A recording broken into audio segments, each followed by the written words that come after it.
5, 6, 7, 8, 7. 7. 7.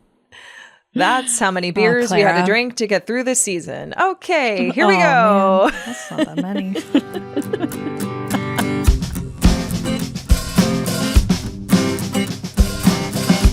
Hi, everybody. Welcome back to Gilmore to Say with Tara and Haley. I'm Tara. This is Haley. Hi, Haley. Hi, Tara. We didn't drink any beers to get through this season, to be completely fair. And if we did, it would have been more than 7, unfortunately. Yeah. Because, of course, we're here today to talk about season 7, because we finally finished it on Patreon. Last week, you guys got the finale, Bon Voyage. And here we are to talk, as we do, have a little bit more to say about season 7 of Gilmore Girls. We do have quite a bit to say. Well, at the same time, we could say nothing. Yeah, I have so much to say, and yet nothing at all. And yet no thoughts in my head, except nothing but thoughts. I have so many thoughts.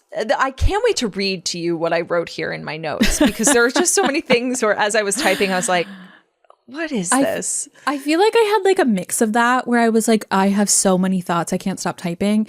And then other times where I'm like, I have so many thoughts, I actually can't say any of them all. I just have to just gesture wildly. Yes, exactly. Just gesture all around.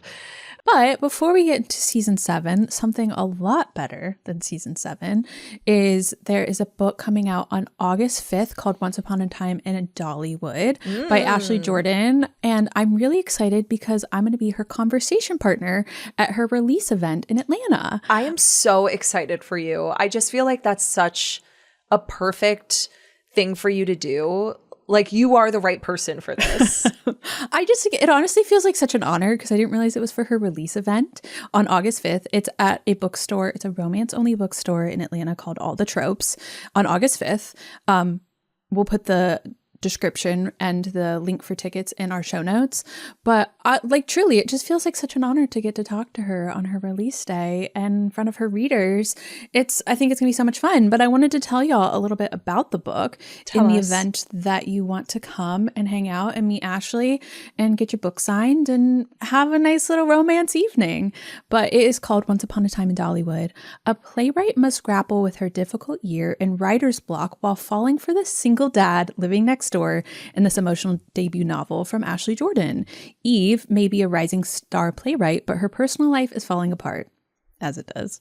Desperate for a fresh start, she breaks up with her fiance, cuts off her parents, and heads to the Tennessee mountains. But keeping up the lie that she's just on a writing retreat becomes near impossible when faced with the well-meaning townspeople and a neighbor who has just as much baggage as she does.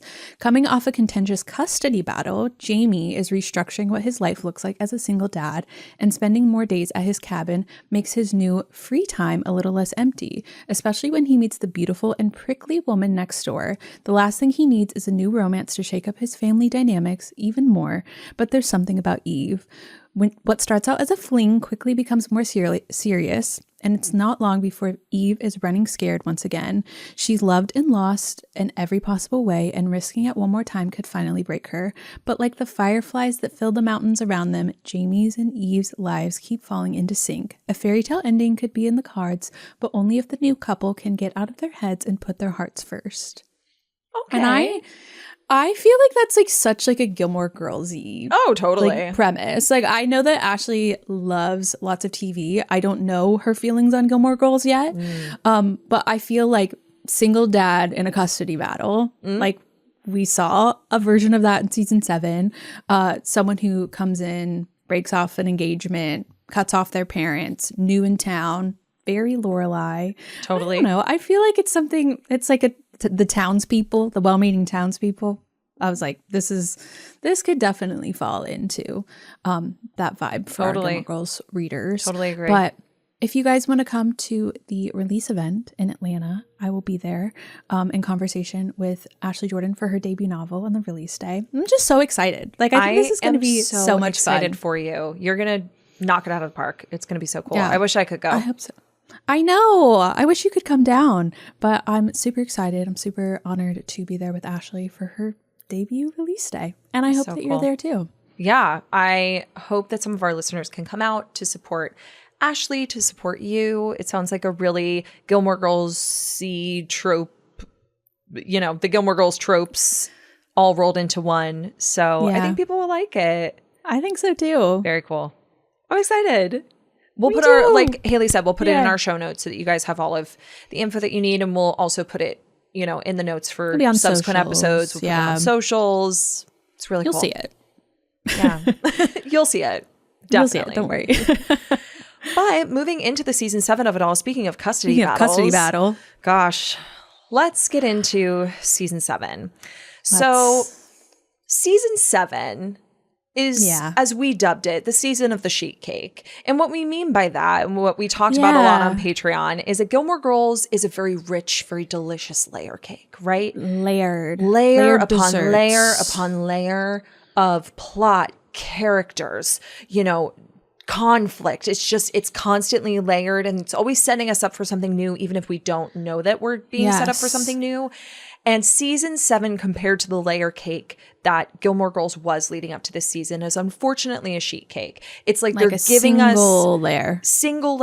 It's Costco like there's no sheet real cake. Listen, Costco can make and other people can make some really great sheet cakes. I'm not going to turn down a sheet cake. No, I'm certainly not.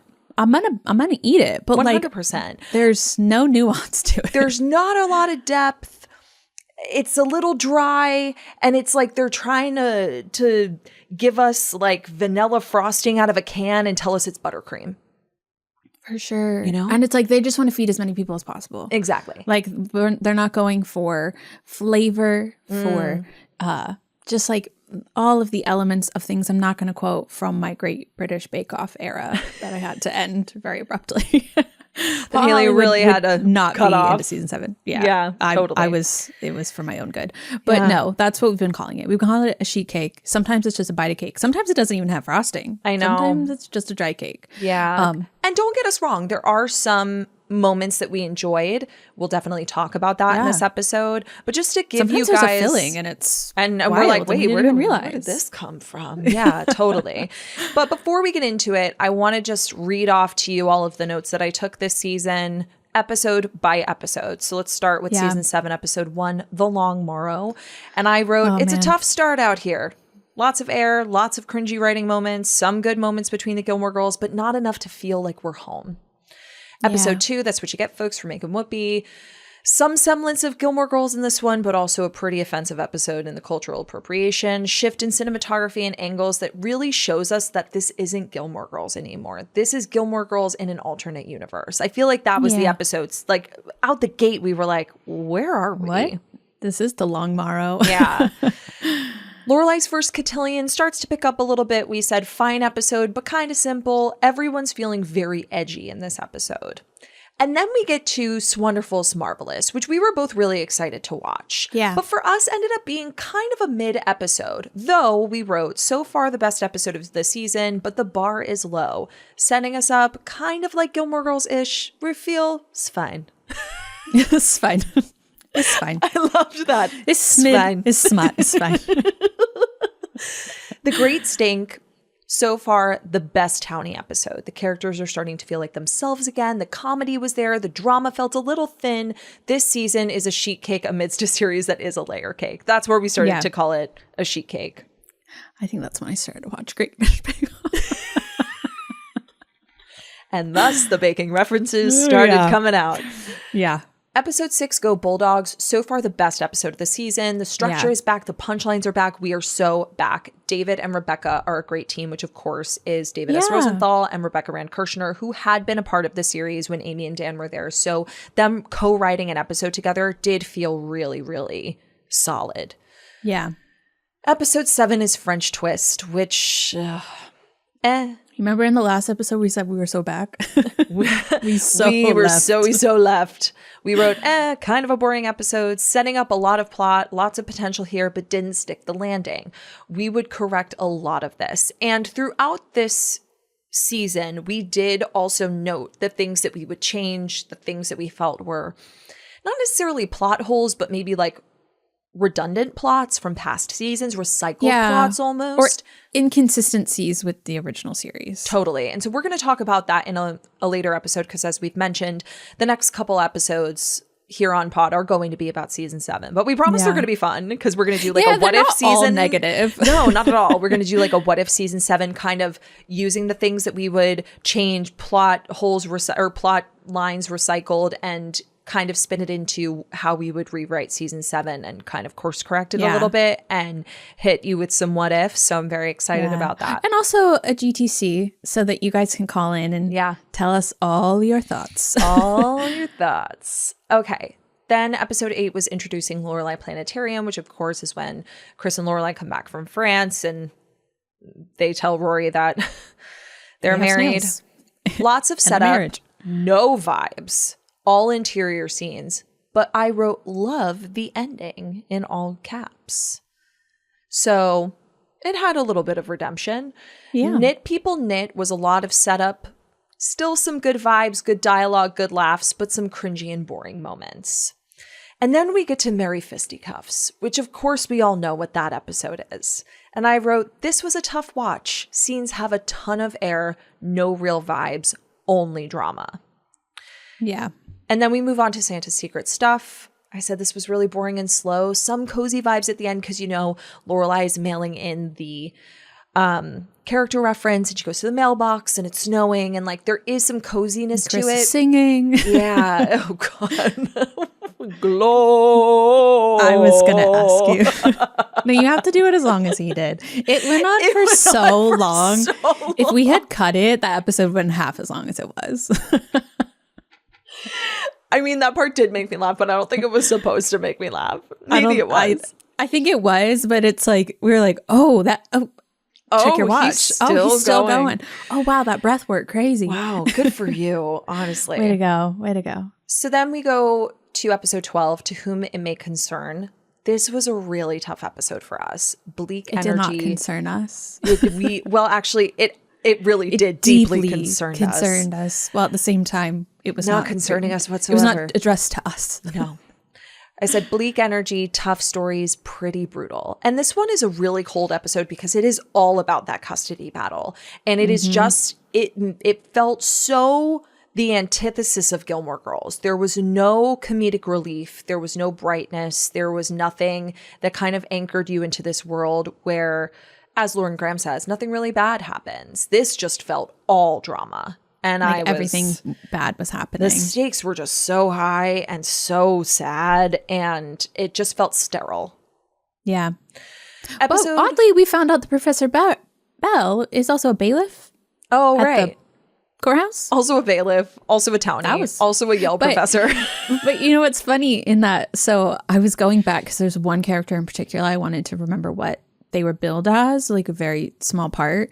And I was like clicking through and he is billed as Professor Bell in that episode. Shut up.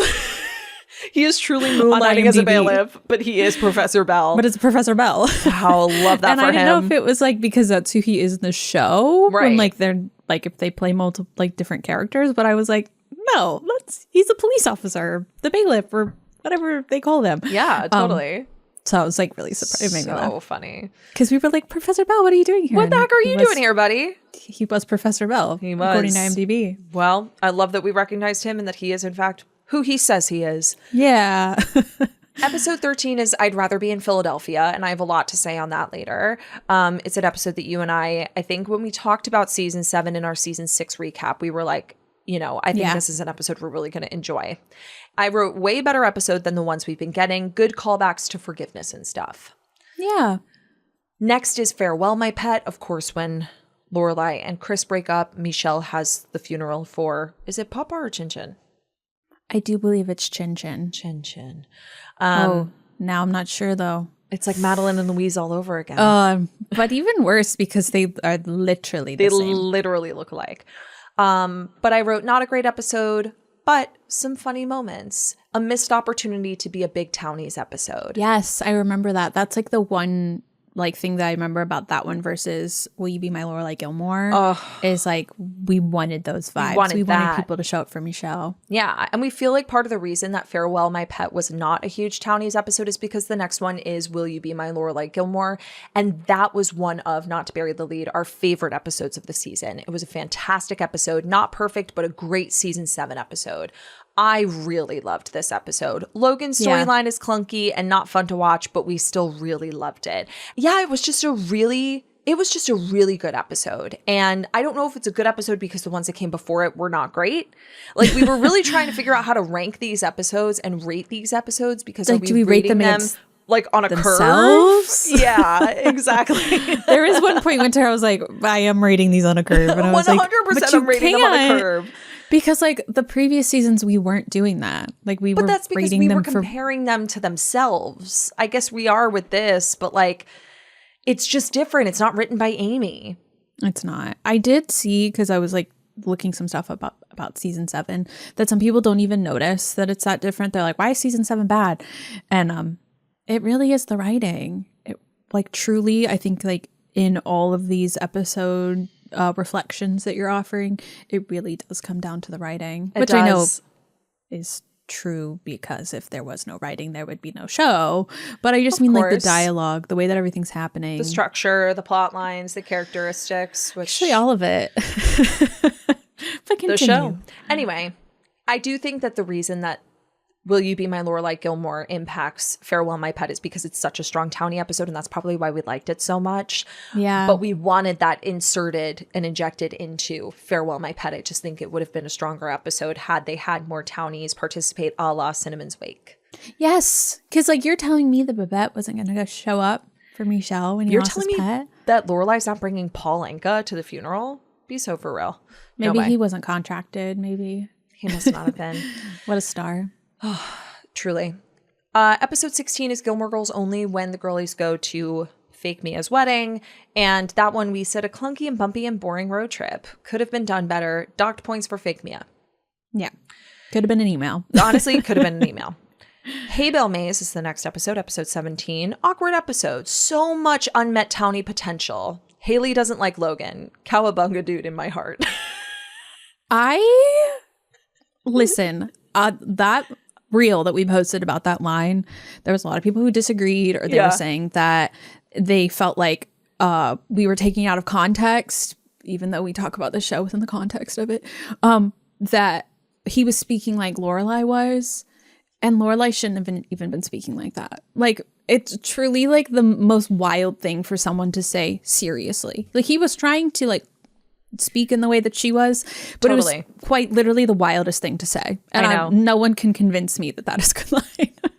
No, I'm sorry. Like, he calls her sweetie. Logan does. And then immediately says one of the worst lines. It's like within 2 minutes, he's got me down bad. Like in a way, and like I've been kicked. Yeah. Not in the like down bad crying at the gym sort of way. Yeah. No, not like that. Episode 18 is It's Just Like Riding a Bike. And we liked this episode. Lots of notes. The bones were there, but it didn't live up to the potential that it had. You didn't love it. I liked the end of it. And we like what it could have been, because there are some really great Lorelai and Luke moments. We're returning home to their banter.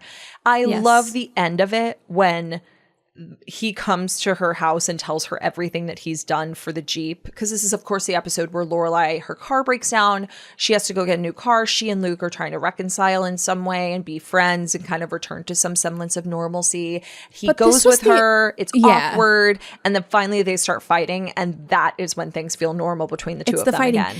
It really is that last scene when he comes up to her house and tells her how it is, or what he's done for her. Yeah. It really, that one for me was the amount of phone calls that took place. One-sided phone calls. There were so many one-sided phone calls in that episode that we were like, why? Why did you do this? It truly didn't make any sense. So weird. So, yeah, I still stand by that. But it was really the last 5 minutes of that episode that felt so good. Finally. I was like, oh, okay, here we are. So then we get end. Literally at the end. Okay. Forgot I Am Kayak, Hear Me Roar. That's episode 15. Apparently, I didn't write any notes down for it. And I'm so mad at myself because that's so weird. I can't believe that I missed that. But anyway. Yeah, because this is the one where we were like so confused because the line is, I am Kayak, Hear Me Roar. And but so the title is, I'm a Kayak, Hear Me Roar. Guys, we don't understand what happened there. Yeah, I just remember really loving the connection that Emily and Lorelai had. Totally. I don't remember my feelings as a whole for the episode. I just remember really appreciating and liking that. And that was when Mr. Richard Gilmore was in his tracksuit. And we liked the fact that he's never too far from a suit. Yeah, it's true. He is never too far from a suit, that man, whether it's a regular suit or a tracksuit. 3-piece or 2-piece tracksuit. It's true. So number 15 is I Am a Kayak, Hear Me Roar. 16 is Will You Be My Lorelai Gilmore. 17 is Gilmore Girls Only. 18, Hey Belle Mays. 19, It's Just Like Riding a Bike. Episode 20 is Lorelai, where famously Logan proposes at the end. I liked this episode. He asks or for proposes her hand in marriage. to Lorelai proposing. He proposes a proposal Proposes to the Lorelai. proposal to Lorelai. Some moments, but a solid episode, I thought. How did you feel about it? I felt like we were returning to our roots in some ways.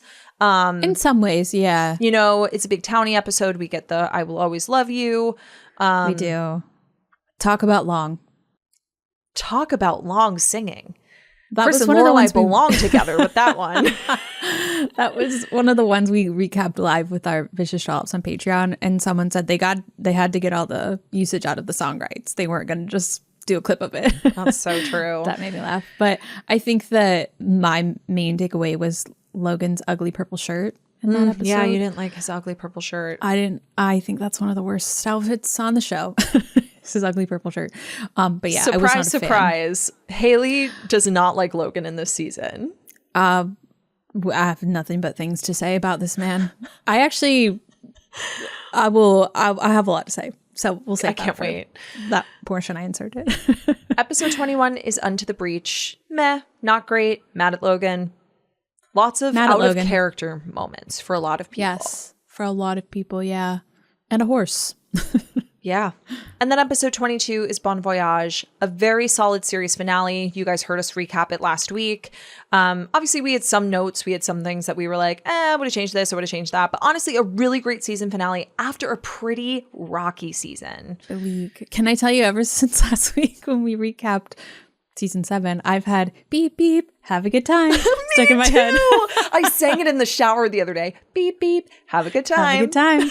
Also, bye, bye, little Sebastian. Haley sent me that song and was just like, just for your reference. Those two have been like alternating. And Mona Lisa for oh, I know.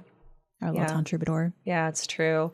Which a little fall preview. We might be having a little troubadour on the podcast this fall. Maybe, maybe not. Maybe we do. I posted on Instagram. I know. I posted on Instagram. They all know. Phillips will be on this fall. Yeah. Yeah. Or if you're not on Instagram, yeah. If you're not on Instagram, Grantley Phillips, who plays a town troubadour, is going to be on an episode this fall. We had such a beautiful conversation with him. Such a good time. And what a wonderful man. I'm so excited for you guys to listen to that episode. And can I tell you, sometimes listening to people on podcasts, like their voice is not necessarily, like I don't align with them. So sometimes that's why I like skip out on a podcast I might have otherwise enjoyed. I loved listening to him talk. Speaking? The quality of his speaking voice is excellent. And I was like, the besties are going to love this. Yeah. Not only will they love Grantley Phillips, but just like listening to him talk is just so great. It's really nice. It's calming. I don't know why I instantly felt calm upon talking to him. He's very intentional, very thoughtful. Yes. He remembers a lot from the show. He does. Oh, I was so pleasantly surprised. And his new album, which, you know what I'm saying. No, but like sometimes when you talk to people, you have no idea the context of how much they're going to remember. It started 25 years ago. I know, but he remembered lines, episode titles. Like it was so great, and it's all because he has a new album coming out this fall called "In the Hour of Dust" in September. And it just feels like the troubadour is with you because he is. That's what he is. But it's all original music, and it's so good. Wonderful. Yeah. So, anyway, all that to say, a little detour, but that's why Mona Lisa stuck in our head because we recorded with him yesterday and it was awesome. Yeah. But beep, beep, have a good time. Beep, beep. So funny. Okay. So if you didn't listen to last week's episode, that might be a confusing reference that you might need to go consult. Oh, Cristiano Ampor. Anyway, so let's start. We have, of course, the usual superlatives and rankings that we like to do with every season recap. We're going to start with the star of the season. Who was the star of the season for you? I have 2 stars of the season. Tell me there. It is going to set the tone Not that we haven't already set the tone for this episode, but I really had to think a lot about this. I actually thought about it while I was on my walking pad this morning. And I think you're going to be blown away by my selections. I have two. Okay. This season. April and Zach. Zach is the star of the season. He's the star of the season. I'm And if sorry, you he listen made to me last laugh season, so hard. his arc changes drastically. He becomes very intentional. He had a rocky start, but by the end of it, I was so team Zach. Honestly, same. Season 7 makes you team Zach, which is how you know it's not Gilmore Girls. And I think that if I can give kudos to the season 7 writers where it's due, it is that they made Zach a much more likable character for Lane. Absolutely. And April. And I feel like April was just a character who I ended up adoring. We also really liked her in season 6. We thought she was so funny. Yeah, and she continues to be. Yeah, she does fall off mid-season because of the custody battle, and she moves to New Mexico. And there are some one-sided conversations kind of there too. That were just a little bit like, oh, all right. Okay. But I love when she gives Luke the bracelet. She's adorned now. Yes, of course. She's adorned. Because she got her ears pierced, but she gives Luke a bracelet and he wears it. Like, I think that Luke is shining brightest when he is like an acting parent, like a pseudo parent. Like, he's actually a parent here, but it's like, I love his, not to bring Jess into this. He's not even in this season, but like please his bring relationship him into this. with It'll Jess, make it better. like his relationship with Rory, because like we are going through season 1 right now for our future Patreon endeavors, and I just feel like Luke does best as a father. He's a really good dad, whether it's like you said, a pseudo parent, or whether he's actually being a parent to April. He is a really good dad. Yeah, he's really proud of her. He is, yeah. So he really grows in this season, though I'm not a huge fan of him for a lot of the season. He does grow. I know. I'm a fan of him in April. And me too. Not much else. More. Yeah, not much else. Yeah. Who are your stars? I think Zach is really the person that surprised me the most. And as always, Paul Anka. Oh my God. We didn't see him enough. No, we didn't. Did not see He wasn't contracted for enough episodes. Here's what I will also say is that despite the writing being, a little off kilter, I think that Lauren did her very best to bring the character of Lorelai to life, to like breathe that life back into the character, despite the writing not helping her out very much. Yeah, I agree. Like aligning her. She did her best to fit round peg into a square hole, correct, so to speak. But I agree. It was still my mom. It was still Lorelai. Still mom. Yeah, she was still there, and as was Rory, but not as much as, in my opinion, Lorelai. But Rory's bangs, also the star of the season. Bangin' season for Rory's bangs. Pretty bangin'. The other characters that still kind of felt like themselves, Paris, but not Paris and Doyle. It was very like lovey-dovey. And I will even say it was kind of on and off for Paris. Yeah, I agree. But everybody else just felt a little to the left, which brings me to new characters. I wrote everyone because no one is really who they were before. Wait, I have that for some of them. But I will say there's not a ton of new characers. No. I feel like in other seasons we have like huge groups of people introductions that are brand new. Yeah, totally. But not so much in this one. No. Can I tell you who my first new character is? Who? The Rocket. Oh yeah, that is a character. It does play a role. I decided that was a character. Yeah. Okay. My Yep. first character is Charlotte, the proper little lady from Lorelai's first cotillion. Yeah. It's funny. A lot of people have been sending me this post. I don't remember the name of the actress who plays Charlotte, but she's obviously grown now because this was quite some time ago this aired when she was but a child. I think the joke that's made in the episode when she is at dinner is something along the lines of, there's nothing funny about being a lesbian.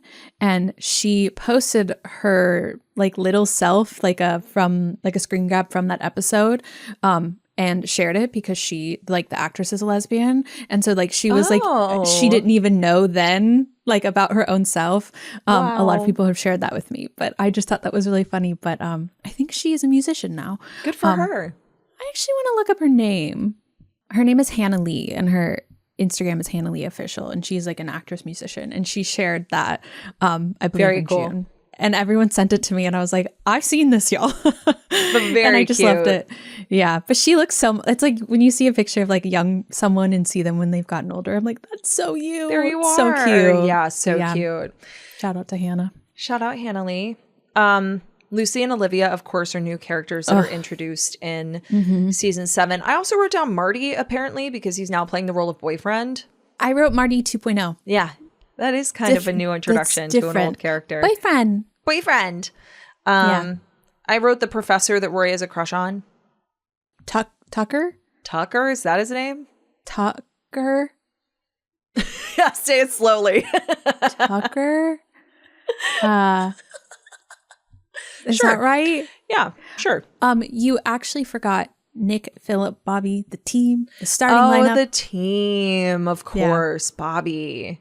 How could we forget? Legs. And then gorgeous Bobby, who did nothing wrong, who just works in a male-dominated field. Yes, Bobby did maybe unpopular opinion, or maybe a very popular one. Bobby did nothing wrong. It should be very popular. She just stood up. Yeah. She was just trying to make her way. Correct. As a woman and with her male colleagues. Yeah. I have Hugo Gray. Hugo very Gray. Important later on. A very important pivotal character. I have Francette the nurse, who we feel very sorry for. Francette, whose name I love. I still love that name so much. I do too. And then fake Mia and her husband. Yeah. Howard. I also have literally the worst lawyer to ever lawyer was Luke's lawyer in his custody battle, Jim McNally. Boo. The judge, that's true. Yeah. Professor Bell as a bailiff Bell. Fake Mia and Howard, of course. The Hay, that felt like a character. But the reason I looked up but the reason I was on IMDb earlier was because I was looking up Kid Sinclair. The Sinclairs, who were that family that were staying at the Dragonfly in Hay Bell Maze. And the only reason I remembered him was because he is the brother of the kid who plays Luke on Modern Family. Right. And you thought it was him. I thought it was him. I was like, you look so familiar. And he just looks a lot like his brother. And he was billed as Kid Sinclair. Thanks, Kid Sinclair. And him and Logan bonded. Thank you for your service. Great job. But I don't feel like there was a lot of new characters. Well, not a lot of new characters that had an impact. Stephen Kwan.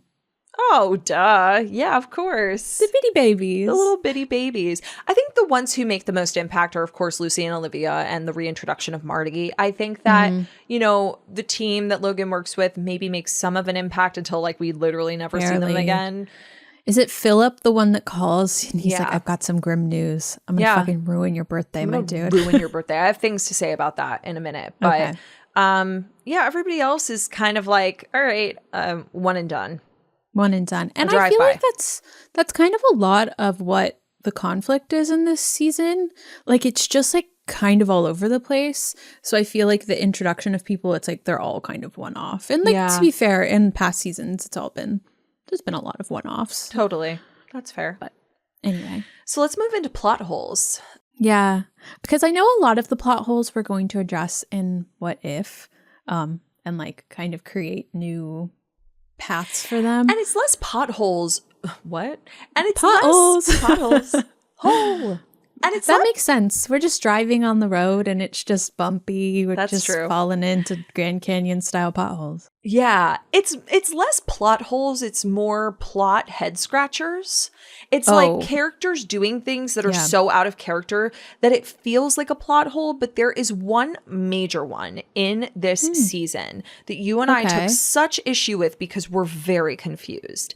And that is, well, it all centers around Logan. First of all, in Unto the Breach, when he says, remember when we were in the Life and Death Brigade? I'm like, did you guys even watch this series before you wrote that line? Yeah. Rory was never in the Life and Death Brigade. That was the whole point. Literally. That was the whole point. And I know a lot of people have said the implication of the gorilla mask, the bottle of champagne, returning her camera, is now she's in the Life and Death Brigade. But like, I disagree. Or like in season 6 when they're like the Life and Death Brigade needs to get back together, or like they're planning at her apartment. I don't think it means she's part of it. No, I think she just knows about it. I think it's just become a situation where they're just like not keeping it a secret anymore. Especially from her, because like she's been to an event and her boyfriend is somehow involved in this. So she's not like, it's not kept from her. But I don't under any circumstances think that she's in Death Brigade. But for some reason her boyfriend, who is, believes she was. Apparently. But the other major plot hole that surrounds Logan is in this whole exchange of him buying an internet company and then telling us his dad was not a part of it. He's doing it on his own. And then all of a sudden his dad is somehow a part of it. And I want to break down for you the rabbit hole I went down for this plot hole. So it actually doesn't make sense from the beginning. Correct. He in famously my favorite episode, he went to London. Yes. He goes to London, and then in the Great Stink, he comes back. He surprises Rory on the rooftop, and he says, the website my team has been trying to buy, the owners finally agreed to sit down, talk to us tomorrow over breakfast. And that is when Bobby and Philip and what's the other guy's name? Nick. Thank Nick, you. They're Phillip, all, Bobby. Yes, they're all introduced, the team. And so we assume that they are part of the Huntsberger group in some way. Yeah, I think like they work with him in London because they all have British accents. That's true. They do. Context clues. But then Logan comes back and he moves to New York, right? Is it because of that acquisition? It's never really explained. Never explained why this was like such a contentious plot point for him to move to London. And then by the fall, he's back. Why was anyone upset to begin with? Totally agree. So then when we get to I'd Rather Be in Philadelphia, and Logan is there with Rory because, Philip. Richard is in the hospital. So many names, so little time. One of like the main characters. It's okay. I accept their names all the time. It's because I said Philadelphia, and then I was like, Philip. Oh, I'd rather be in Philadelphia. Yeah, exactly. Logan and Rory go back to the Gilmores and they're gathering things, and Logan's phone is basically blowing up because he tells Rory he wants to buy another internet company. It's a web-based interactive media platform where members can share videos, articles, ideas, anything, which we felt was very ahead of its time, right? That's kind of it's basically Tumblr, right? Yeah, kind of. He's willing to sell it for only $5 million, this guy who built it. And he says Logan, is putting up $3 million of his own money from his trust fund and is trying to line up a hedge fund to kick in the other two. He tells Rory, who asks like, hey, what about your dad?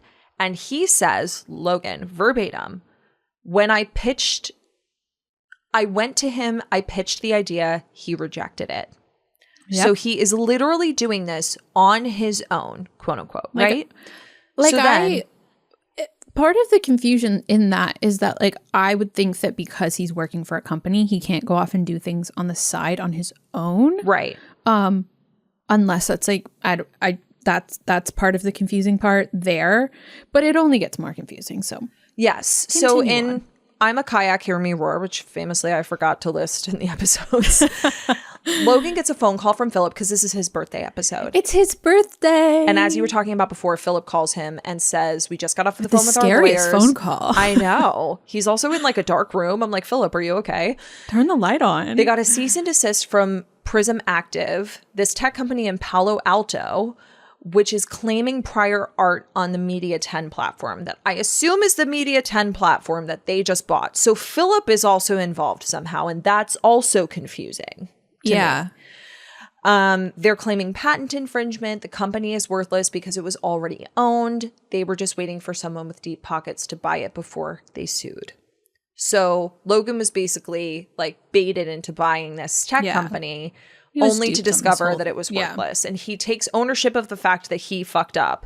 But he's now hiding from his dad because in Will You Be My Lorelai Gilmore, which is the episode where Lane's baby shower is happening. Yeah. Logan tells Rory, the company I bought, the new business I was trying to start, it's a bust. We're going belly up because of me. I lost everybody's money, my dad's money, all our investors' money, the parking lot attendants' money, the hot dog vendors' money. Which doesn't make sense. This is a media company. Is this a theme park? I know. And then he says, I lost money I didn't even know I had. And it's like, okay, I thought you were just... not to poo-poo $2 million, but I thought you were just going to get a hedge fund to, pop it up, pop in, just be the two of you. Correct. So then in Gilmore Girls Only, when this is when she's wearing that cute outfit. Yes, and Mad Mitchum comes in, as they titled it on the box set. Yeah. Mad Mitchum. Mitchum tells Logan that Steve and Barry in legal are going to sit you down. Steve and Barry in legal are going to sit you down, try and sort out this mess you made. So his company is involved.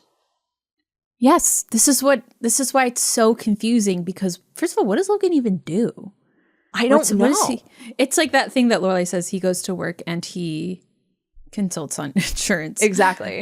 Give us another reason to bring Logan and Richard into a parallel. That's kind of the vibe. But he tells Rory when he shows up at the wedding in North Carolina, I am officially not working for the Huntsberger Group anymore. And this is where we got really mad at him, because we're like, okay, so just disregard the fact that none of this made sense. You left everyone else to deal with the mess that you made. Yeah. In the name of like leaving for thinking that like now I'm free. Yeah, like, pretty much. You left the mess behind you. Pretty much. So that was the major plot hole for me that and then Logan just continues to be a walking, talking plot hole, because no sense was made. No, because he's like, hey, I'll factor you in if you factor me in, kind of a thing. And tells her to go do what she wants to do, her being Rory, and that he'll basically follow her wherever she wants to go. And then he proposes to her, and when she says she's not ready, he leaves. We've always taken issue with that storyline. It doesn't really make a ton of sense considering where he's come from. No, it's like, I'll factor you in. Like, you do what you want, but I'm going to factor you in until I get a job and I decide that we're going to have an avocado tree and you're going to be my wife. And if you're not going to be my wife, I don't want to be with you. Right. So I have factored nothing in. Yeah. Except for my own wants and needs. Right. Ugh. It's so my plot hole was, what is Logan's job? What is his job? Like, how did we get from partings to introducing Lorelai Planetarium? And he was like, yeah, I'm moving to New York. Remember when we were sad? We don't do sad anymore. Yeah. It just doesn't make any sense. It doesn't. Did you have any other plot holes? This was something that, like, I don't know if it's necessarily a plot hole. Wait, let me get to that one, because I do want to talk about them. There's like small ones that I have, because I was like, I don't even know where to begin, because all of this feels like a plot literally hole. wrote, where do we start? It was like, how did Lorelai know that Luke changed his hat? Yes. She hadn't been in there. Like, same with Rory. It's like, how do that you was know? Kind of inconsistent. Since when can Lorelai cook snails? When would Lorelai ever cook snails? Very inconsistent that Lorelai would even get married without Rory. Like, don't believe that for a second. Lorelai has never been to a cotillion before. Be so for real. Like 100%. It's just small things like that really just build up. That totally. I'm like, what is going on? But this isn't a plot hole because it's not in the story, but it creates a plot hole when you see it. That it's not there. And that is a deleted scene from The Great Sting. Yes. Which you would have to go back and watch it in its entirety. But like basically it's this moment where Luke sees Lorelai with Chris, and it kind of prompts this almost like change in him, kind of like redirection that he gets that doesn't make any sense that he's doing within the story until you see that deleted scene, and you're just like, whoa, wait, why did we delete this? Like, there's like this whole like bonfire, there's this whole thing that's going on that doesn't need to be a part of it. No, they could have like whittled it down to this really. Yeah, absolutely. The reason that they're having this bonfire, it's like everyone in the town is having this fire, it's because they're trying to extinguish the pickle smell. The smell. And he's there with April, and the whole scene is kind of like hokey a little bit. We didn't love that the part scene. Of the scene doesn't really matter. Yeah. It's really that Luke sees Lorelai driving by in Chris's passenger seat. Yeah. She doesn't see him. No. But he watches her drive by. Yeah. And so we're like, oh, okay. He knows. That's the first time that he understands that they're together.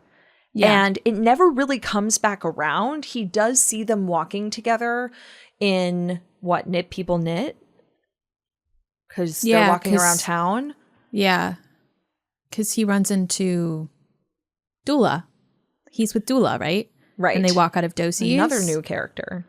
Oh, we forgot about Dula. Yeah. Our baby girl. Yeah. What a cutie. If we're going to count Stephen Kwan, we better include Dula. I know, like, oh my gosh, how dare we? I know.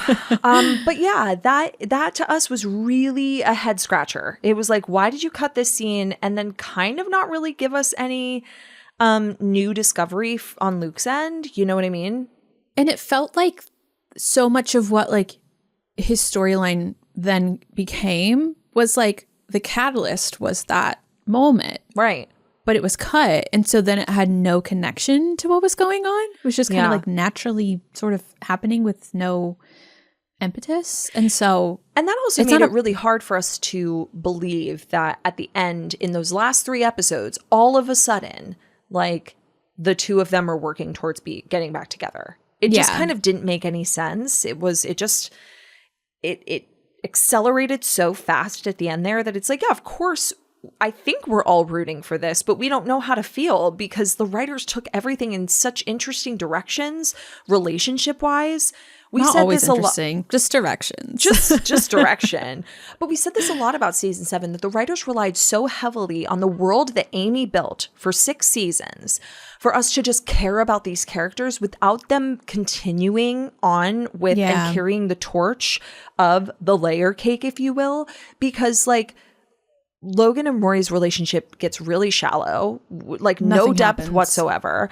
Everything that's going on with Lorelai and Luke is like, how are we supposed to feel about that? We're not seeing any yearning from either one of them. Maybe a little bit more on Lorelai's end, but then she has this relationship with Chris. Yeah. And Luke's storyline is really about April. And then they kind of come back together and there's a little bit of this awkwardness. It was just so disjointed as a whole, but specifically when it came to the relationships on this show that like, we care because it's Gilmore Girls, but we don't care. Yeah, it truly is. Like, it's like, especially with Rory and Logan, it's relying on the relationship that was built in 5 and 6. And like, arguably that they're like stronger now because they went through like all of the trials that they did in season 6. And now they're kind of doing long distance. They're kind of not. They have a lot of cutie moments, but like nothing of substance. And like the conflicts that they do go through aren't really anything that's like moving either of their characters forward. It's just kind of like jostling them around. Totally. And it's not anything. It's really not pushing the plot forward. And then it just like disappears and it's gone. Totally. And a lot of that is Logan's confusing job. But but when it came to Luke and Lorelai, I felt like that scene in The Great Stink was the beginning of them not really knowing, and when I say them, I mean the writers, not knowing where to guide the audience on like, who are we rooting for here? Yeah. How do these characters feel? Because like we would have assumed that this would have been kind of an expansion, Suki, the expansion on the breakup that we see in season 5, that there is this rift between, you know, Lorelai and Luke. There's a rift subsequently between the town. Another plot hole for me is that Lane is so integrated into Luke's world and not at all into Lorelai's, which feels very off-brand for Lane. Well, that was like we said, like they're kind of like splitting things to kind of it's almost like they have like custody over certain people. Over Lane. But over, I like, really certain do townies. Yeah, I feel like Lane would have been more involved in Lorelai's, but it makes me want to do another one of our deleted scene episodes. Yes. Because like that one just felt, I just remember both of us watching that and being like, what? How dare you cut that? And then like have the plot rely on that, seeing that look. Yeah, totally. I'm so with you. It's not really a plot hole because it was not a part of the plot, but it's like it's almost like we found the fill for the hole. Like we could fill the hole. You just deleted it. You had it. You just deleted it. Why would you do that? You chose not to put it in there. Yeah, it was very weird. Very strange. Very weird. So, yeah, season 7 as a whole, very disjointed. As a whole. As a whole, kind of a giant plot hole. But, yeah, we have a lot that we want to kind of rewrite and rewrite, RIGHT, for our What If episode that I'm excited to get into with you. I'm really excited. That'll kind of hopefully have a little fan fiction-y moment in a second. I know. I'm really excited about that. But let's move into, I know we've talked a lot about what we didn't like. Let's talk about what we did like. Let's talk about our favorite storylines, conflict. How many do you have? Not so many. I have a handful. So an episode, not to like you already mentioned this, not to lead us what I was going to say, but you already mentioned how much we like to go Bulldogs, which is famously, I have a really hard time saying, but I just said it really well. You did. Good job. It's because like I have to slip a little bit into a Southern accent in order to say it. Go Bulldogs. I can't say it if it's not in a Southern accent. I don't know why. Very hard.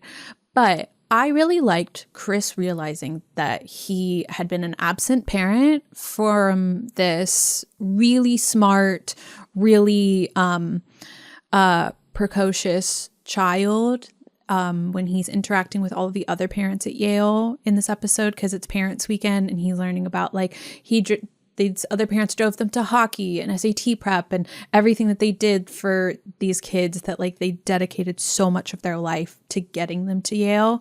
Yeah. And Chris was kind of just like nodding along, realizing that he never Wasn't did that. there. And so he's overcompensating for it. But ultimately he kind of has this realization that like he wasn't there and he wants to be. And like when he put the I'm Rory Gilmore's dad, Chris, in the middle of his chest, like an emblem. I loved that so much. I really liked that. So that was one of the ones I had. Yeah, me too. I also really enjoyed the Lorelai-Emily conflict within that. Like, someone had said something to the effect of like, I met your wife. And they were like, what? And then Emily's over there and she's just like parading around as if not like pretending like she's Rory's parents, but like. No, because it says Mrs. Gilmore on her. Yes. Mr. Gilmore and Mrs. Gilmore. Exactly. Name tag. Yeah, exactly. And so I love that conflict there. And that Lorelai's like, what are you doing here? And she's like, I'm a grandparent. That is a parent. And she was like, I don't know. Semantics. Yeah.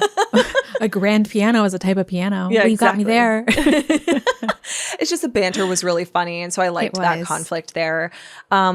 I also really liked the idea, and I wish they had pulled at this thread a little more, and I'd like to explore this in our What If episode, of Suki having a vegetable guy, Harvey. He's new in town, and he's a new vegetable supplier coming in. And I wanted them to pull at that thread so hard because his vegetables are really good, and she makes ratatouille with it, or ratatouille, as Jackson pronounces it. He goes, I love your ratatouille. And she won't let him try it because it's not his vegetables. And she had a vegetable affair. She did. And I kind of wish that they had pulled on that thread a little more and expanded it beyond just that episode. But that was also in Go Bulldogs. Like, it just was a really good episode. Well, that one felt like so like the potential to be like early season 1, season 2. Totally. Suki and Jackson, which just like kind of silly, but like also very serious because like he's a farmer. Like, your husband provides your produce. And that's something that we've been talking about a lot lately, is that we feel like we're missing the Suki and Jackson from the early seasons. And I think this would have been a really good way to kind of bring them back. Yeah, definitely. I would have definitely preferred that to the vasectomy conflict. Oh, God. We can get to that one in a moment. Yes. This one sounds bad, but another favorite is I like when Richard is in the hospital because I like what it does to Lorelai and Emily. Yeah. I do like the parallels between Forgiveness and Stuff and this one in I'd Rather Be in Philadelphia, but I really like the arc that it kind of creates for Lorelai and Emily in her talking about being a wife and her really realizing that Chris doesn't show up. But then when I'm a kayak, hear me roar, when she's helping her with all of like the taxes and all of the financial documents and whatnot that has to be done for their lawyer. I just like that she's seeing her for the independent woman that she has become. I agree. She's a kayak. Of course, she's because Emily's in a canoe. Emily's in a canoe, but Lorelai's in a kayak. Like, what? She's like, what's happening? And I really like that kind of dynamic between the two of them. Yeah, that creates. I agree. It is sad that it comes from Richard being in the hospital. Of course. Anytime Richard's in the hospital, we have some really good conflict that comes out from that. Totally and Logan agree. was a little cutie in that one, but it was about Emily. No, I'm so with you. This was the last one I had, but I did really like, though I didn't on the whole like Christopher in this season, I did really like when Jackson and Chris go out for that mandated mandate. And Jackson is like, I love farming. Suki and I both do. And it's basically kind of like a, do you love farming? AKA Lorelai, don't fuck this up. I love when Chris responds so seriously. Like she's like, I love farming. I love farming too. Yeah. I really enjoyed that. I thought Chris, that you've was... never even seen a farm. You've never even seen a picture of a farm, please. No, please. But that's the last one I had. I enjoyed that. And like there were probably some other moments throughout the season that I was just like, oh, I enjoyed that. But they were few and far between, unfortunately. They were few and they were far between. I will add to that, I did like the car debacle. The car conflict. Me too. You know what? I'm glad you brought that up. I also really liked that. I thought it was cute. I thought that it added this like really awkward layer to it. I do think it could have been developed a little bit more because that was the phone call episode where everything happened on a one-sided phone call. But Agreed. I just really like what that offered to them. I think that they really captured the nature of Lorelai's character and like how she's kind of like a little OCD, a little obsessive about her belongings, but that she doesn't want to let it go, and she has such an emotional attachment to it, and it irritates Luke beyond belief, but he loves her so much that he is just going to do the thing that irritates him because it's going to make her happy. To quote him in the finale, I just like to see you happy, that he's going to go through the things that irritate him. Totally. And like that whole little like monologue that he gives at the end of that episode, it's just good. Totally. I agree. I loved that. So good. Let's move on to maybe our least faves, which I know we've kind of talked about some of them already. You know, obviously the vasectomy, we're famously not a fan of. We think they could have done that differently. We've talked about that extensively. We don't need to again. I just wrote Christopher generally. Can I tell you I actually have like a theme to mine? What's your theme? Men. Yeah. No, you're so right. I wrote Chris, Marty, Luke, Jackson, Logan. Yeah. Logan's proposal. Yeah. Starting with Chris, just didn't love. You know, here's the thing. Didn't love. I did really love. Here's what I'll add to storylines I loved. I loved, and y'all know this, this Wonderful Marvelous drive-in date. I loved that. We can give him that. Yeah. But on the whole, I felt like the detour. But I will say to that, the nature of the date I didn't like because it felt like he was pushing her. Yes, in a direction that and he says as much at the end of their relationship. He's like, I pushed you and you weren't ready. And so it's like, good. I'm glad you finally acknowledged that. You totally did. Cute date, but you were pushing. Yeah, definitely. And so that's kind of what I don't fully love. I have said in the past that I feel like, you know, maybe these characters needed to get together to show us, to show themselves why they didn't work and why they won't work ever. I don't think it necessarily has to do with Luke. I think that Luke is a giant factor, but I think no matter what, this relationship was never going to fully last. At least a very long time. Yes. And that was the thing that Chris said at the end is like, don't make me think this is all in my head about Luke. And I'm like, it is. Because it's you. You had it and you fumbled it. Yeah. And from like beginning to end of like, I will say we like to go Bulldogs, but like the getting married in France and the fact that he didn't think that this would upset Rory and just like the way that he kind of crumbled to his perception of Luke, their fight. Oh my God. Yeah. One of the worst scenes on the show, like horrible, but also fantastic. And I can only hear it with Maroon 5 playing in the background. Oh, I know, which is so good. And I was going to add this as a plot hole and then I changed my mind, but I changed my mind back again. Oh, okay. When Lorelai goes to the hospital because of April's appendix, which I still don't understand why Luke called her. I feel like he could have called a number of people before he called Lorelai, considering like 911. The nature of their relationship. But Chris seems completely fine with her going to check on April. Yeah. And then all of a sudden around Merry Fisticuffs, he's all put out that Luke, when he sees Dula. Yeah. That like Luke is around and, you know, I'm like, where did this come from? And then all of a sudden he's like, he punched me in the face. And I'm like, oh, right. Yeah, that did happen in the first episode. But you seem to be totally fine with Lorelai going to the hospital to check on April. And now all of a sudden you're mad again. So I'm confused.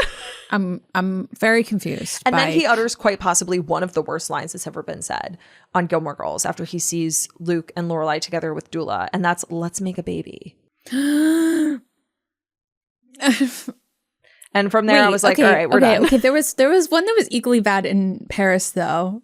When after they had just had sex, and he said something along the lines of like, "That's what I'm talking about." I'll say, or, like, I forget what it was, but I was just like, "Oh, so bad, God. so bad, so bad." But let's make a baby. Well, I don't. Pretty tough. Pretty tough. Pretty bad. Yeah, that was big bad.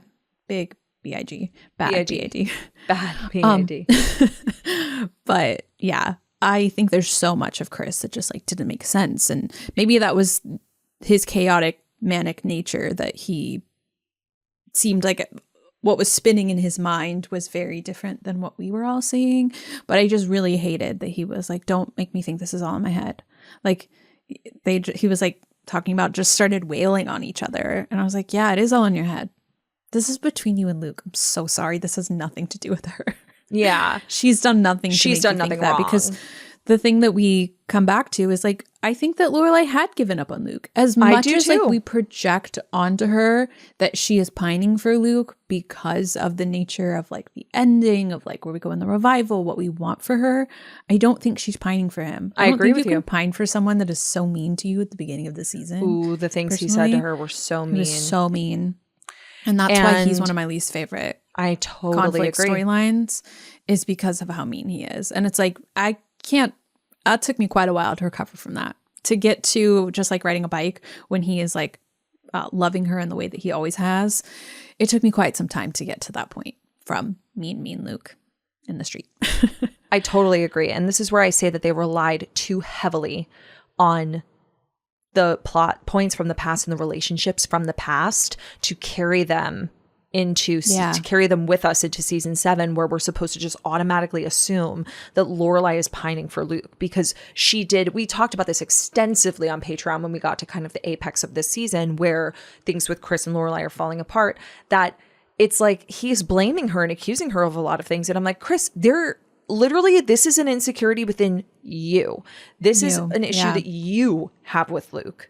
She's not giving you any reason to doubt her, to not trust her, to assume that she's not in this for the right reasons. Yeah. It kind of reminds me of that moment when Suki brings over Luke's coffee and she tells him where it's from. And it's like, my dude, Suki brought it. Why are you mad to drink good coffee? Like, there's just like so many elements of it that it's just like, you are making this up in your head, because Lorelai did not go to Luke's, talk to Luke, have like a pal around with Luke and bring that coffee from her ex-boyfriend's coffee shop. Suki brought it. 100%. So chill. Chill. You could have, and I'm glad that he didn't, but he absolutely could have continued this relationship and she would have been perfectly fine. Lorelai, continuing on that way. They would have figured it out. And this is where I say that the relationship wouldn't have lasted, is because I do think that they could have carried on like this. Do I think it would have been a forever relationship? Probably not. Probably not. Because they could never work it out. They were never in the right place at the right time with each other, as they love to say famously throughout this show. But I do put a lot of that on Chris for this one. It wasn't that Lorelai was like, oh, I'm not over this guy. It was moreover that, she wasn't 100% ready or healed, but she wasn't pining for Luke. At least I don't think so. Maybe I'll disagree. And if you do, call in. But I don't think that she was pining for Luke while with Chris. And part of it was he found the letter and he said that it read like a love letter, the character reference. And there's just part of it that I can't quite understand why, what you brought up earlier, that Chris was so okay with Lorelai going to the hospital when April was in the hospital to be there for Luke, but not help him do anything to keep his daughter. I agree.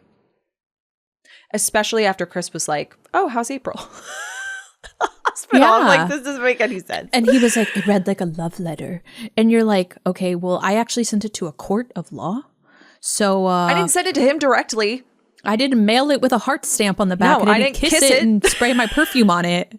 A la Elle Woods. Wasn't printed on pink paper. Exactly. I sent it to a court, to a lawyer who wasn't that good, but I saved the day. Jim. Exactly.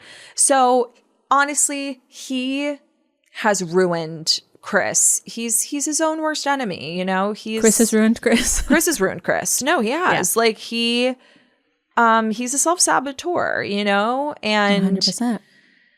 I put that on him, though I think the writers wanted us to believe that Lorelai was pining for Luke just simply because of where we came from in season 6 and what we started season 7 with. It's like, but you never gave us any reason to believe that she was.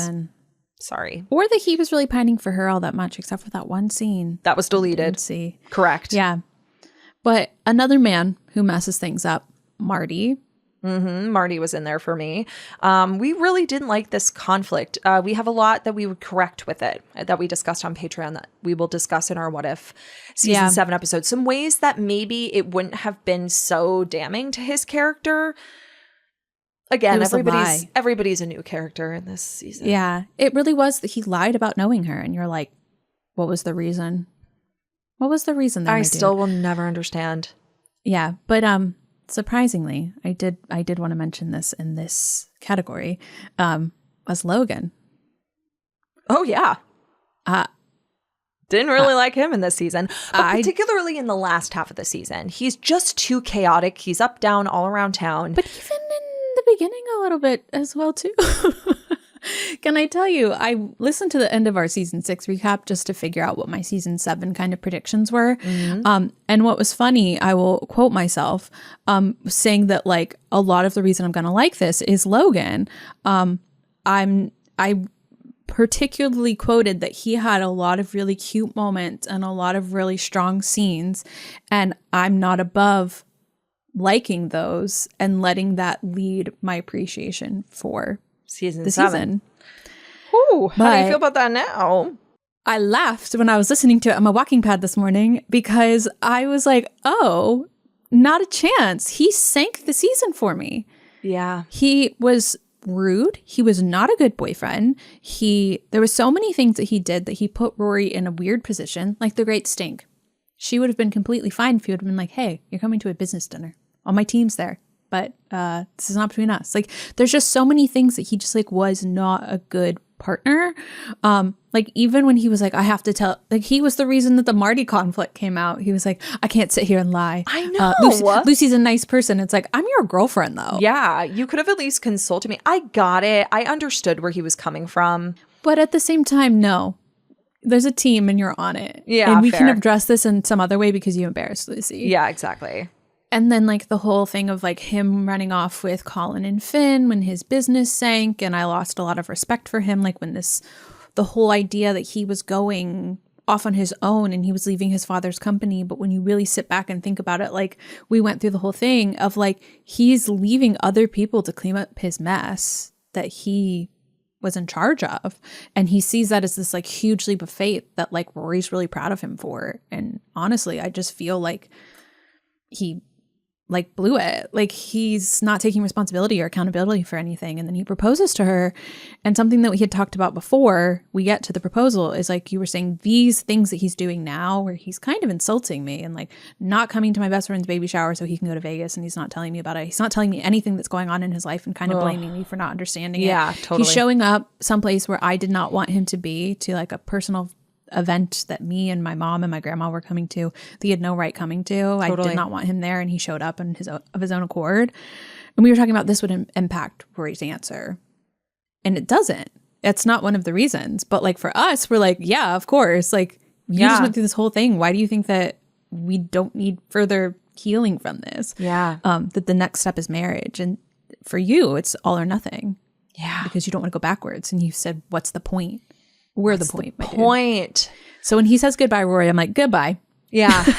Oof. Bye. No, I'm with you. I'm so with you. He really let us down this season. He really let me down. You were my man. Yeah. I was rooting for you. Yeah. You're like, going Tyra Banks on all of I know. All of Logan. And I just like, if anyone was like so down bad for this man, and to be fair, I still am. I know you are. I know you are. And I do have to point out that something that we recognized, especially in this season, because we started rewatching season 1 very differently than we watch it for Gilmore Revisited, is that we are watching this with such a magnifying glass, combing through this, that it's such a different experience to just watch an episode versus take extensive notes while you're doing it. Totally. So I do wonder how I would feel about Logan. I don't know. Now that I've like pointed out all of these like 15-year-old me, stand it. Yeah. 32-year-old me can't stand it. Can't stand it. Yeah. So that's my very unexpected Logan takeaways from season 7. Yeah. Who would have thought? Not I. I'm still Team Logan. But season 7 Logan, don't know him. Don't know him. Don't wanna.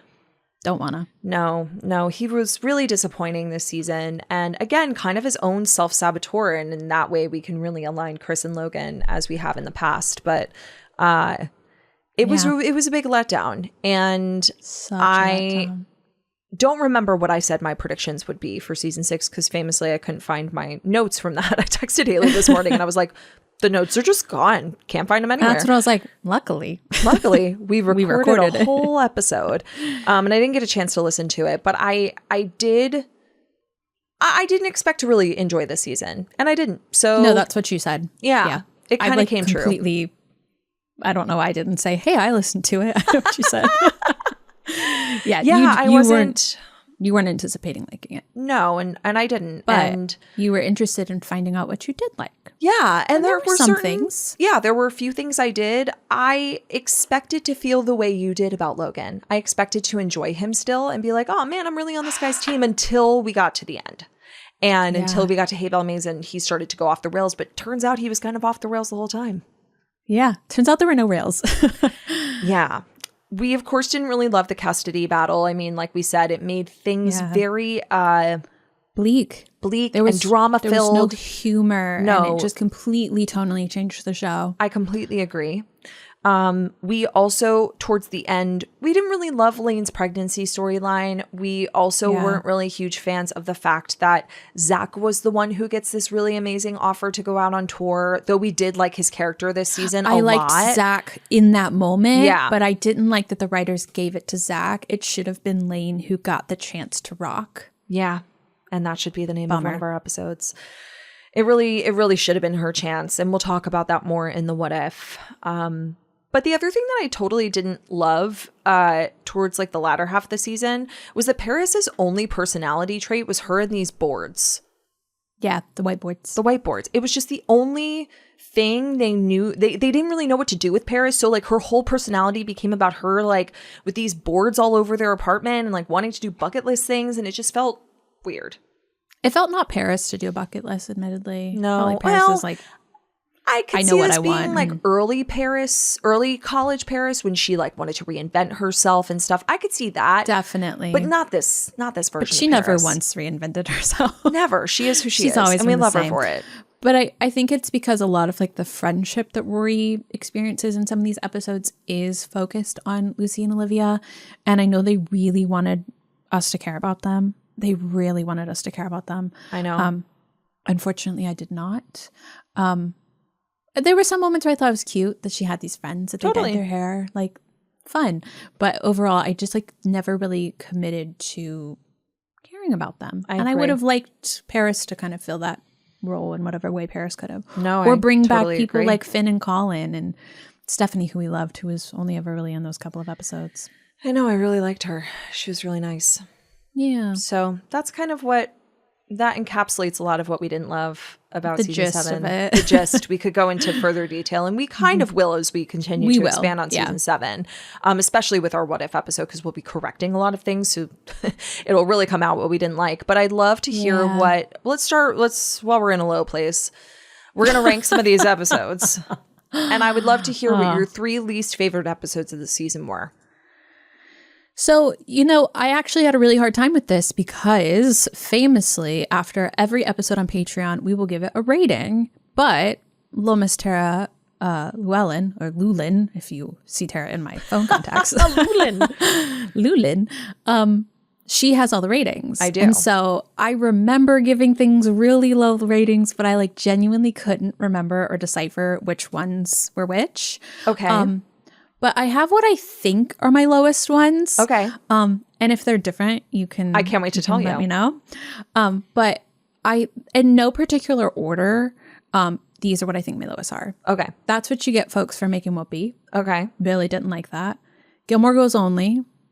Really okay. Didn't like that. And To Whom It May Concern. Really didn't like that. Yeah.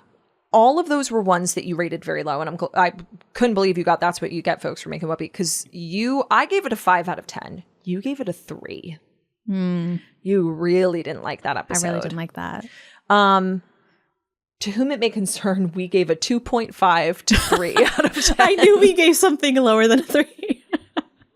We did, and that was To Whom It May Concern. Yeah. But the one that we ranked the lowest beyond that was Unto the Breach, a 3.5 to 4. I can't believe I forgot about I can't believe you did either. Yeah, I actually did mean to include that. Yeah. Gilmore Girls only was a tough one, but we gave it a 4 out of 10. To be totally honest with y'all, I didn't read the ratings on purpose, but we gave a lot of episodes like a 4 out of 10 or a 5. We did do half points here because we just were kind of... But I remembered we had given one where I was like 1. But I think it was To Whom It May Concern that we gave like that 2.5. But I did mean to include Unto the Breach, but... Were there any that I ranked lower than those 4? No. The other low ones were 4s out of 10s, and unfortunately there were a lot that were a 4 out of 10. Yeah. The one I really want to highlight here is Merry Fisticuffs. We gave it a 4 out of 10 just because I wrote this was a really tough watch. Yeah. So I just want to throw that one in there because the rest of mine are also the same as yours. They were all pretty mid, or not mid, bad. Pretty bad. Did you have any that weren't on my list? No. Okay, cool. I guess Gilmore Girls only. I didn't highlight, but Merry Fisticuffs was the one that I was kind of like. I'm surprised you didn't, because you hate Fake Mia. I really don't like Fake Mia. I just hate that they replaced her. I'm like, why? Get the old actress, or don't bring the character back. It will never cease to amaze me when shows do that. I will say there were a couple of people on Patreon who said that they didn't know it was Fake Mia until we mentioned that it was Fake Mia. How did you not know? Well, it was in part because she's so much younger than original Mia. Yeah, and you're like, oh, she got some work done. Correct. It's moreover, there's just been a lot of time and space between them. So I guess, and also if you don't watch season 7 too often, you may not remember. But no, that's not Mia. And there's so much space between 2 and 7. Exactly. So. Totally agree. But all right, lay your favorite episodes on me. Okay, can I actually tell you what I thought my favorite episodes would have been from season 7? Please. Because famously, I'm a Logan girly, and this was my Logan season. Yeah. Because there's no other boyfriends. Go away. They were just solely Logan, and he fucking blew it.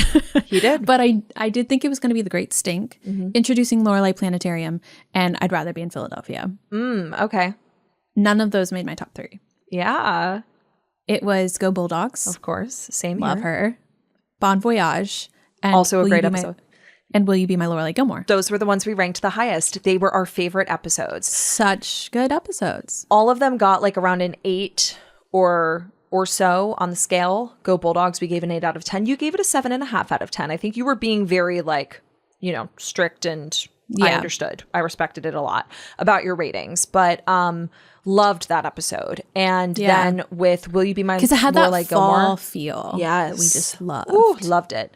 Will You Be My Lorelei Gilmore is a townies episode. It gets back to the core of what the show is about, which is about, the relationships in the town. And I just loved the moment between Lane and Rory. I thought that was really sweet. I loved the town coming together to make sure she had a great baby shower. It was so good. It was sweet too, because I loved when they brought her a cake and they were singing to her like it was a birthday party. But I was like, it is a birthday party because she's gonna have a baby. She's gonna give birth. And the men of Hep were singing Hush Little Baby. Or no. Yeah. Yeah. And it was Papa. They were saying Papa was gonna buy you a mockingbird. Yeah. Which was really sweet. I really liked that. I thought so too. And then we famously, as last week we discussed, loved Bon Voyage. We thought it was a really solid season finale. Again, this is all being graded on a curve in some ways because of the season 7 of it all. Yeah. But I am bummed because I am Kayak Hear Me Roar, or I'm a Kayak Hear Me Roar. I almost refuse to call it that because it just makes no sense. I wish that I knew what the rating for that one was. I'm so sad that I didn't put that in. We can go back and listen and find out. Definitely. But, yeah. Everything's recorded, luckily. Luckily, we record pretty much every really conversation lost. We have. But those were my 3 as well. I thought they were really good. I came in here thinking that Swonderful, Smarvelous, and I'd Rather Be in Philadelphia would at least be in my top 3, and neither of them made it. They were mid for me. And had those other 3 not been strong contenders, they probably would have been up there. But the other 3 were much better, much more polished, and felt more like Gilmore Girls than any of those others. Because I will say the reason that I picked those episodes, like Great Stink, Lorelei Planetarium, and Rather Be in Philadelphia, is like the Logan moments. And like when I zero in on the moments that I love, like Logan on the rooftop with the tapas, and then Logan surprising Rory, and Logan yelling at Rory, which is a little conflict that I really liked. Yeah. And then, but the recovery of that was way too quick. I would have, as we famously said in that episode, would have gone to the hospital after a fight like that. Like, Yeah, totally. Never recovering. Totally. Would have left the relationship, could never have recovered from that. And then I'd Rather Be in Philadelphia. He's very supportive. He shows up on a helicopter. This hug that he gives her is just so sweet. Love those moments. The episodes were kind of mid. I agree. But I think that the reason that we liked these so much is because like the vibes were just absent this season. Yeah, no but vibes. Go Bulldogs. We had that fall feeling, very Collegiate. academic. Yeah. Yes. It just felt like we were in this like Yale world with Rory's parents and kind of this like alternate universe version of her life that like felt really fun. Yeah. And like the Gilmores were there, the elder Gilmores, but then in Bon Voyage and Will You Be My Lorelei Gilmore, it was a celebration of the town and a celebration of Lane and a celebration of Rory. And I just really, we missed that a lot. Yeah, totally. I remember at some point saying that in reflection of, because as we head into our rankings, something that you asked me was like, you were like, you like this season. And I was like, no, get me back to God's country. Get me back to God's country. You know, I wanted to save it. I asked you about halfway through because we were just ranking these episodes so low on the totem pole. And I felt like you were being So like, you were low. looking at them with a very critical eye. And so I was like, just out of curiosity, because I can't wait for the end of the season to ask you, like, how do you feel about season 7? So I'd really love to hear. You were like, I can't wait 8 more weeks. I can't. You know, I was trying to look for my season 6 notes because I had the rankings there, and that was very important to me. It always is. I like to bring it back to what our rankings were at the end of, or rather the beginning of the season. We're covering the end of the last season and kind of do a temperature check. But what I did find were my notes on our season 2 recap from 2023. And I want to read these rankings to you of what they were from bottom to top. And then I wrote with little stars next to it, controversial. Whenever we do rankings like this, I do remember that someone directly messaged us telling us that they hated when we do rankings like this. And I think about that every time now. So hope you enjoy. Or if you hate it, we're going to do it anyway. I also just find that to be so interesting when people are like, hey, I just want to message you directly and tell you why I don't like what you do. Why I hated this episode. Yeah, that was really interesting. Okay. Yeah. Your storytelling rankings from bottom to top were 7, A Year in the Life.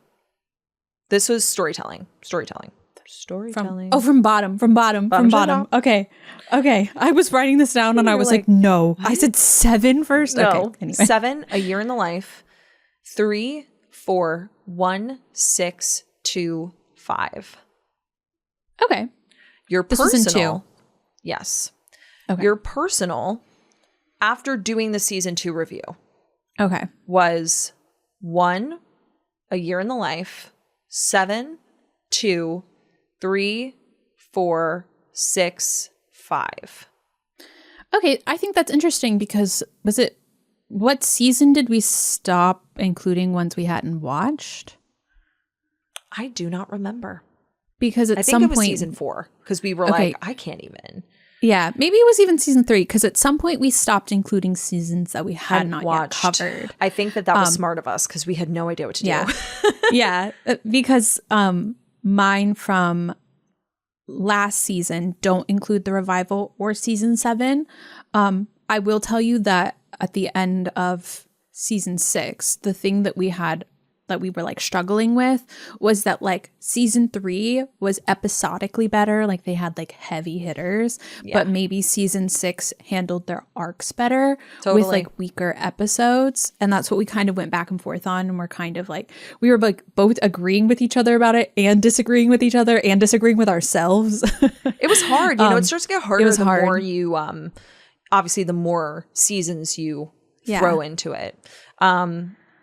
I didn't see much of a shift in mine with the exception of where season 4 fell. Yeah, season 4 went way up for both of us. Yeah, I actually, from my rankings last season to now, that no change. Okay, so what does that look like? I know we just read them bottom to top, but maybe top to bottom is easier. So yeah, on a personal level, where are you at? On a personal level, I'm gonna read them top to bottom, and I do that because of the grand reveal. Love. But yeah, there's no change to this from last season. My top is still season 5, season 4, season 6, season 2, season 3, season 1, and then like a really big space, imagine the biggest like outer space, big space, season 7. Yeah. Yeah, that's my personal. It's really tough to. I'm actually surprised, given us rewatching season 1 together and how much you're liking it, that it's that low. That was season. This thing. That's the thing. Right now, Tara and I are in the middle of season 1 and rewatch for our next phase of Patreon once we finish the recap, because we just have to watch the revival and then Gilmore Revisited as we know it will be ending, which is insane to think about. Yeah. But we're in the middle of season 1 in our next phase of our rewatch, and we are loving it. Because we're doing it very differently than we did Revisited, and we're having such a good time, especially in being in the middle of season 7. But I went back and forth with myself on my walking pad this morning, and I was like, I can't include that, because so much of what we went back and forth on in past seasons is being like, oh, that was so long ago, I don't remember exactly. I'd have to go back and rewatch it. And now, having gone back and rewatched part of these lower ranked seasons, it's so different to how we watch it now in Revisited and Gilmore Revisited that I didn't want to include it. I couldn't bring myself to do it. So I left it where it was, based on how it went for Gilmore Revisited. Yeah. And remind me, this is your personal or this your is my storyline? Yeah. Oh, okay, interesting. My personal goes from top to bottom.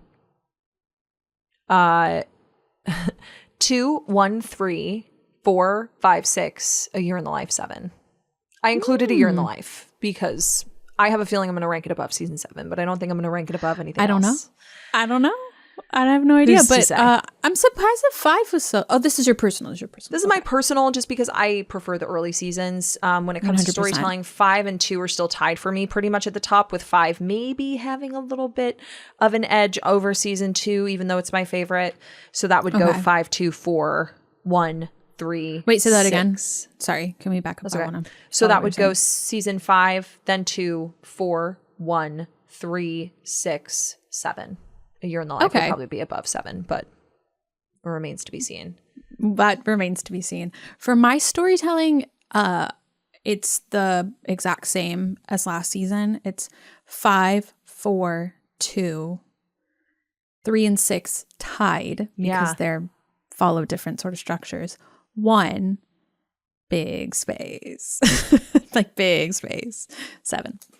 You know, I put storytelling for season 1 above seasons 3 and 6 because despite the fact that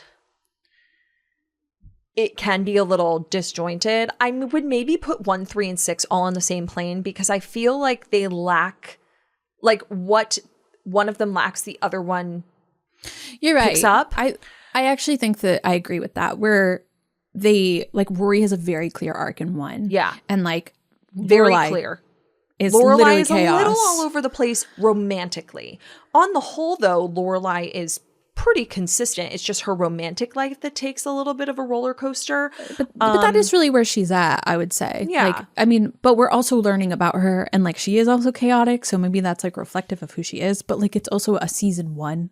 Season 1s are rarely clean, which is why it makes me so sad now that shows get canceled after season 1, because it's like, studios. Season 1s are famously all over the place. It's season 2 where we find ourselves. Yeah, so, hello. Regardless. I know, I totally agree. But yeah, so I actually agree with that. I will put those all in the same plane. Because like I think you did 5, 2, 4. Yeah. Was that yours? I did 5, 4, 2. And then 3, 6, 1 are kind of all on the same. Oh, yeah. Sitting on the same platform together. And then season 7 is way down 6 Feet Under. Yeah, totally. Which I know a lot of people like season 7. And like, I think that I would probably like it more if I wasn't taking extensive notes on it. But I think that and we'll find out during our rewatch when we do revisit. Because we're watching it, like Haley said, very differently in preparation for Patreon this fall. And I'm very excited to share that with all of you as we get closer. Yeah. But moving on to the coffee count, because we're going to move into some of our predictions for a year in the life. We had coffee count predictions. Of course, famously, we always count the cups of coffee. And do you remember what your prediction was? Was it 55? It was 60. Oh. Yeah. Yours was 60. Mine was 49. And we had 50 cups of coffee. Oh. Is this Price is Right rules? Oh, I don't know. We never defined that. If it was Price is Right rules, you would win. I would win. But I think I'm closest. You are closest, but I love this smile. You are closest, but I am Michelle, and I am on The Price is Right. The Price is Right. The Price is Right. Pairs and pairs of eyewear. Pairs and pairs of eyewear, exactly. So I don't know if we want to make predictions for a year in the life on a coffee level, because it's so hard to it's going to be so different. It's going to be so I kind of want to. Differently structured. And I don't quite know how to come to the table with that just yet. So maybe I would like to wait because I want to think on it. I didn't think about it hard enough for this. I just think it's going to be structured a lot differently. I want to do it, I think. You say that we'll come back to it later, but I think that I want to do it for the whole revival, not like per episode. No, I agree. I want to think on it. What it would be, because it's going to be different, but it's going to be the same counting coffee, but because I know that we get 2 immediately. Of course, it's going to be at least 2. So we will have at least 2. No, I totally agree. I just guessed 2. And when it comes Price to is Right rules, I wouldn't win. So yeah, moving into a year in the life predictions, I'm going to keep it kind of short and sweet. I know that I will cry within the first minute of watching it, because it always, just the thought of the people parting and Lauren Graham sitting there on the steps just makes me want to sob. And when she hugs Rory and says, "I missed you, kid," I cry every time. So I think I will be very emotionally invested in winter and in fall. I have a feeling that spring and summer are going to be 2 episodes that I'm like, I discover new things about, but that I'm not as emotionally invested in. Yeah, I think that's what I'm most excited about, is to watch it in the way that we watch Gilmore Revisited, with like very fine tooth comb, very big magnifying glass, everything under a microscope, just to kind of see that, because I've never watched it like that. Totally. But talking about singing for too long, I do think we will feel bad things about the musical. I don't know how we're going to feel about the musical. I do think that we will like, I say that collectively, I do predict we will like A Year in the Life more than we like season 7. I think so too. But I don't think we'll like it any more or rank it any higher than the original series. No, I don't think it'll. I don't think so, but maybe not. But we'll have to see, won't we? But I overall I agree. I think that we'll like winter. I think we'll like fall. I think there's going to be a lot of moments in fall that make me cry. Oh, 100%. That's what I mean. I'm going to be much more emotionally invested in winter and fall, but I think spring and summer I'm going to be a little bit more like, okay, what is this? What are we doing? Yeah. And I completely predict that for the both of us, our favorite storyline will be Emily's. Yeah, I can see that. Our girl. It's going to be a lot of fun. I'm excited to dive in. Go back. Too. It'll be a lot of fun. So that's season 7. That's our season 7 recap. I know it was rather lengthy because we had a lot to say, because we had a lot that we didn't particularly love about it. You know, the whole season unfortunately felt like a caricature of itself, specifically with the town. We felt like a lot of the characters were written to be caricatures of themselves and to recycle plot lines, to unfortunately like rely heavily on what was already built in the foundation of Gilmore Girls to carry us through as far as caring about certain relationships, certain characters. There were some good moments, but on the whole, not a strong season. There were some good lines, but they were so good that they stood out because there were so few good lines. Tell us what your favorite line was in the entire season 7. I would like to end on that high note. This was after we learned about the vasectomy, and Suki and Lorelai are walking through town. Suki is talking about treating Jackson like a child. What does he want me to cut his meat for him? And then Lorelai's response to that is, I don't think he wants his meat cut at all. It gets me every time because I had never ever heard it when you said it. It's such an aside. She goes, I don't think you want this meat cut at all. And Suki just keeps on her monologue. I don't think you want this meat cut at all. Really Love good it. Line. And that's the thing is there were, to end this on a high note and give them their kudos, I think that the writers had a huge undertaking that they had to carry this very, very, very heavy torch forward. And I think that they tried. I think with some episodes, they, did do a fine job at capturing the essence of the town and of the girls' relationship. But on the whole, it's just a testament to the fact that you cannot replicate Amy Sherman-Palladino's magic. You can try. You can try. Can Amy replicate her own magic in the revival? We'll have more to say on that in a couple weeks. But next episode is going to be a Gilmore to Consider. Call us with your thoughts. We're really excited to hear. And then the following week will be a what if. So if you guys have what ifs that you want to call in with, please do. But we'll definitely put a question box up on our Instagram story to have you guys write in, because those what ifs are a lot easier when you write in. But first, we're going to hear from you on your thoughts on season 7. And we'll have more to say on that in the next episode.